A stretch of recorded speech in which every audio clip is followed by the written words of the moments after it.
Good morning, kindergarten class, and welcome to music class. This week, we will start with a quick review of our alphabet song, remembering the 7 letters of the music alphabet. A, B, C, D, E, F, G. That's the name of the piano keys. Only 7 letters get in the music alphabet. And then we go back and sing A, B, C, D, E, F, G. Now, that's the name of the piano keys, but it's also the name of all the other notes, actually, of all the other instruments. We talk about piano keys because that's the instrument that we're most familiar with right now. So let's try that. A, B, C, D, E, F, G. Ready? 1, 2, 3, 4. A, B, C, that's the letters of the piano keys. Only 7 letters get in the music alphabet. A, B, C, D, E, F, G. That's the letters of the piano keys. That's good. So keep singing that song. That really helps with reminding us of the letters of the music alphabet, which is actually pretty short. Now, I know last week we were together when I looked outside. It was a rainy day, and it just so happens today when I'm recording, it's another kind of rainy day. But that doesn't mean that the sun isn't going to shine again. And we talked about You Are My Sunshine, and then we talked about the clouds. So today we're going to sing another song together, Home on the Range, where the buffalo roam and the deer and the antelope play, where seldom is heard a discouraging word, and the sky is not cloudy all day. So I thought we would start with the original lyrics, but then I thought we'd go home on the range, where the elephant roam, and I've got some elephants here. I thought it might be fun. Show you these elephants. Where the giraffe and the lioness play. Where seldom is heard a discouraging word, and the sky is not cloudy all day. So let's try that, okay? And I'll play it through once and we'll sing the original lyrics, and then we'll have some fun with the other lyrics, the other words, and I'll actually hold up some of the animals as we sing to remind you, okay? So it starts here.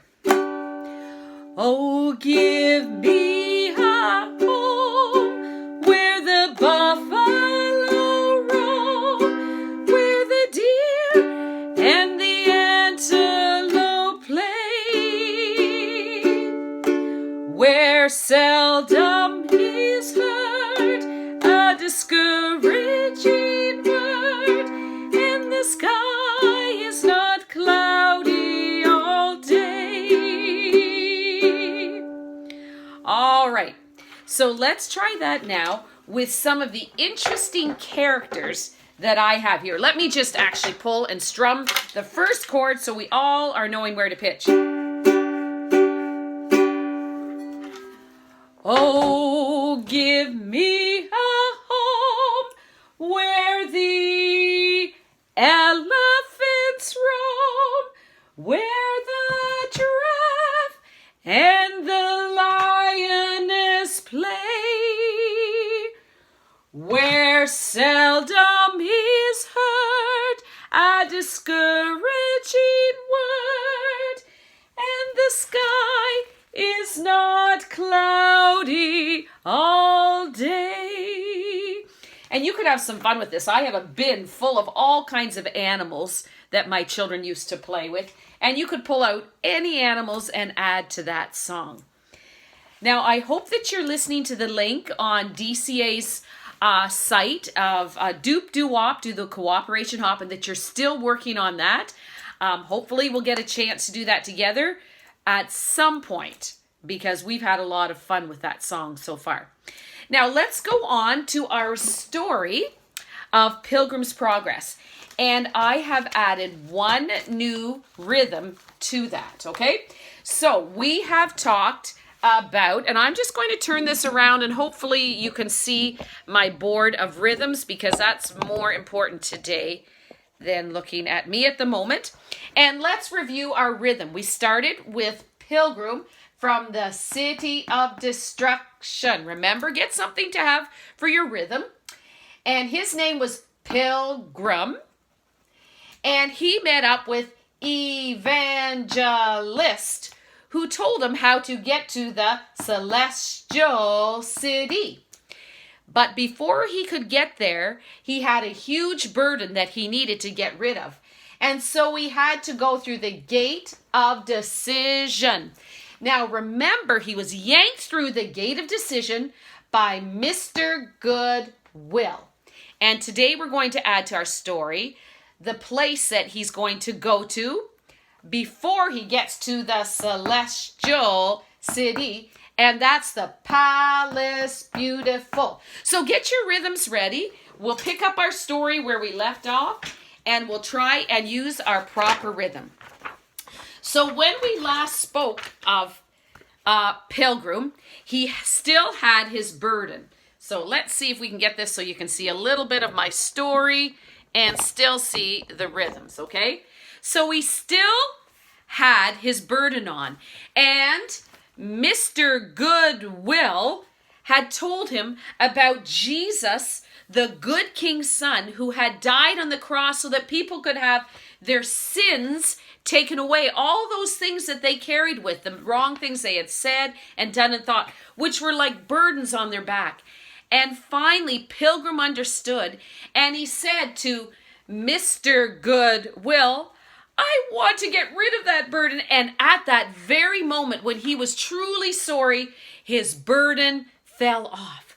Well, Pilgrim stood up like a brand new man because he no longer had this huge burden that he had to carry. And he was so grateful. He felt so light because his burden had been taken away.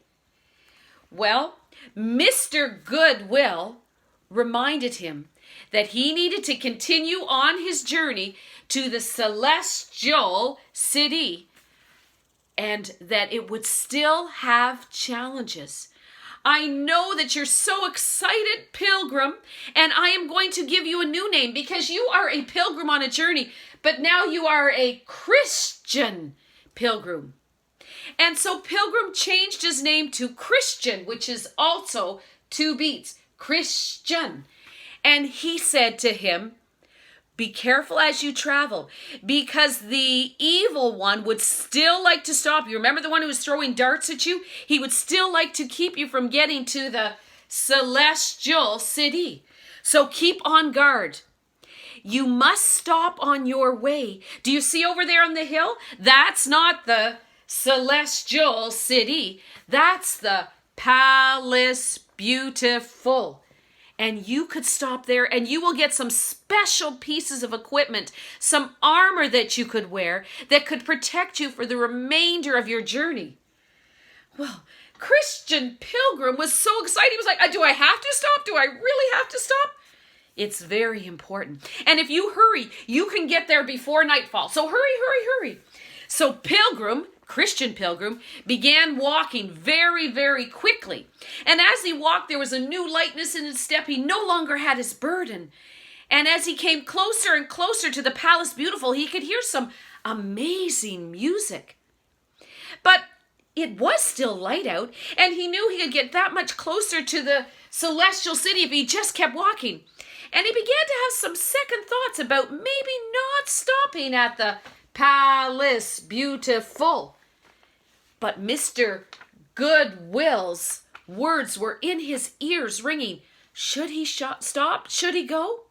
And so he made a decision just before he got there that he would, and next week we'll find out, does he stop at the Palace Beautiful or does he go right around and continue so he gets to the Celestial City? Does he listen to the advice of Mr. Goodwill or not? Next week we'll find out. We will see you soon. Take care and enjoy the rest of your week, kindergartens. Bye-bye.